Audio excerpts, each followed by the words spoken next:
রাজধানীর ফুটপাতে চোখে পড়ছে এক ভিন্ন চিত্র। কারেন্টের খাম্বা থেকেই অবৈধভাবে নেওয়া হচ্ছে বৈদ্যুতিক সংযোগ। কোনো অনুমতি ছাড়াই সরাসরি বৈদ্যুতিক লাইন টেনে চালানো হচ্ছে দোকানপাট। খোলা তার, ঝুঁকিপূর্ণ সংযোগ, যা যে কোনো সময় ঘটাতে পারে বড় দুর্ঘটনা।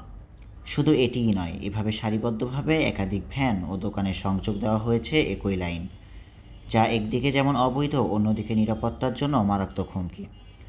বিশেষজ্ঞদের মতে এ ধরনের অবৈধ সংযোগ থেকে শর্ট সার্কিট বা অগ্নিকাণ্ডের ঝুঁকি থাকে সবসময়, যা আশেপাশের সাধারণ মানুষের জন্যও বিপজ্জনক।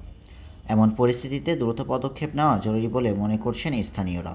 সংশ্লিষ্ট কর্তৃপক্ষের নিকট দৃষ্টি আকর্ষণ করে বলছি, খোলা চোখে দেখা যাচ্ছে এই চিত্র, কিন্তু এর সমাধান কোথায় সেই প্রশ্ন এখন সবার। সমতা নিউজ, রিয়াজুল ইসলাম।